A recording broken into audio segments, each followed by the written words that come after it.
কৰোনাক্ৰান্তৰ মৃতদেহক লৈ হাহাকাৰ। শ্মশানে শ্মশানে মৃতদেহ লৈ প্ৰশাসনৰ লোক।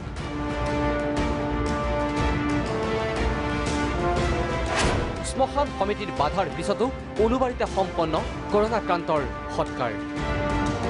ঘটনা সোমবাৰৰ GMCHত COVID-19 আক্ৰান্ত হৈ মৃত্যু হৈছিল 71 বছৰীয়া গোবিন্দ্ৰ চন্দ্ৰ মালাকাৰৰ। প্ৰশাসনৰ উদ্যোগত প্ৰথমে গোবিন্দ্ৰ মালাকাৰৰ দেহ সৎকাৰৰ বাবে লৈ যোৱা হয় ভূতনাথলৈ। কিন্তু ভূতনাথ শ্মশান সমিতি আৰু স্থানীয় লোকে প্ৰশাসনক বাধা দিয়াত মৃতদেহ সৎকাৰৰ সৃষ্টি হয় সমস্যাৰ। পৰৱৰ্তী সময়ত উলুবাৰী শ্মশানলৈ লৈ অনা হয় মৃতদেহ। অনুৰূপ পৰিৱেশৰ সৃষ্টি হয় উলুবাৰী শ্মশানতো।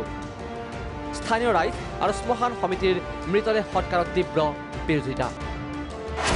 কিন্তু শ্মশান সমিতিৰ আপত্তিৰ পিছতো জনবসতিপূৰ্ণ উলুবাৰীতে হ'ল সৎকাৰ। COVID-19 আক্ৰান্তৰ মৃতদেহ সৎকাৰৰ বাবে আছে বিজ্ঞানসন্মত নিয়মাৱলী।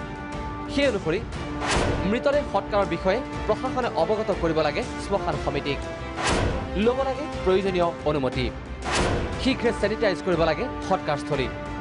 পিছে এই সকলো নিয়মাৱলী উলংঘাৰ অভিযোগ উলুবাৰী শ্মশান সমিতিৰ। কালি সন্ধিয়া আনিলে করোনা ভিকটিম মানে ডেড বডিটো আমি কথা পাতিছিলোঁ। সার্কল অফিসার আহিছিলে, তেখেতে ক'লে যে আমি জ্বলাব আহিছোঁ। তেতিয়া আমি ক'লোঁ যে চাওক, ইয়াতে আমাৰ কোনো ধৰণৰ প্ৰিপাৰেশ্যন নাই, কাৰণ কৰোণা পেচেণ্ট এটা জ্বলাবলৈ হ'লে 1 নম্বৰত হৈছে ধৰক এইটো আপোনালোকে দেখিছে শ্মশানৰ লগতে চব মানুহৰ ঘৰ আছে, আগত বজাৰখন আছে, স্কুলবিলাক আছে। তো আমি ক'লোঁ যে অলপ আইচলেটেড এৰিয়াত জ্বলালে ভাল হয়, কাৰণ ইয়াতে বজাৰখনো হয় আমাৰ ইয়াত।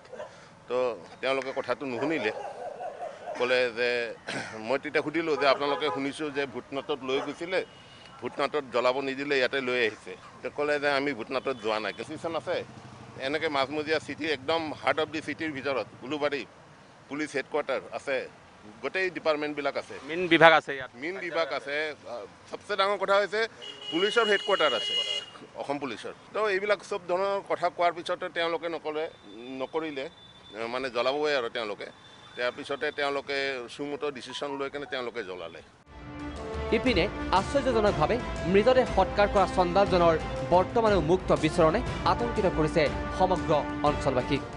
ভিতৰত প্লাষ্টিক স্লাষ্টিক চব পৰি আছে, সেইবোৰ এতিয়া কুকুৰ চুকুৰ টানি ক'ত লৈ যাব ক'ত লৈ নাযায়। তাৰপিছত সেইটো আৰু ভয় লগা কথা হ'ব না। আমাৰ ল'ৰা ছোৱালী আছে ঘৰত সৰু সৰু, কোনো ব্যৱস্থাই লোৱা নাই চেনিটাইজাৰ। একো চেনিটাইজাৰৰ কাম চলোৱা নাই। তেওঁলোকে চব জ্বলাই চলাই কিনে কোনো এজন মানুহ নাই, এতিয়ালৈকে কোনো চাফা তাফা কোনো হৈ নাই। চন্দালে একো চন্দালক কোনো এতিয়ালৈকে কোৱাৰেণ্টাইন কৰা হোৱা নাই।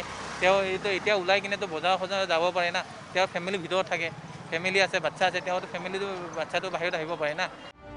উলুবাৰী শ্মশান সমিতিৰ চৰকাৰলৈ আহ্বান, কৰোনাক্ৰান্তত মৃত্যু হোৱা লোকৰ বাবে ব্যৱস্থা কৰা হওক আছুতীয়া শ্মশানৰ। জনবসতিৰ পৰা নিলগত স্থাপন কৰা হওক বিশেষ শ্মশান। আমি দেখিছোঁ যে এটা চিলেক্টিভ এৰিয়াত কৰিছে, যেতিয়া বাহিৰৰ পৰা আমাৰ অসমলৈ মানুহবিলাক আহে, তেওঁলোকক সৰু সজাইত ৰাখে বা ক'ৰবাত বেলেগত ৰাখে।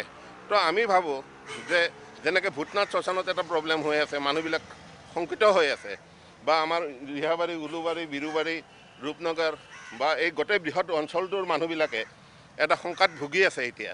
তো আমি ভাবোঁ চৰকাৰৰ ওচৰত আমি এইটোৱে অনুৰোধ কৰোঁ যে সাময়িকভাৱে এখন টেম্পৰাৰী ক'ৰবাত আইচলেটেড এৰিয়া, গুৱাহাটীৰ ভিতৰত মাজমজিয়াত নহয়, আইচলেটেড এৰিয়াত যাতে তেওঁলোকে এখন টেম্পৰাৰী শ্মশান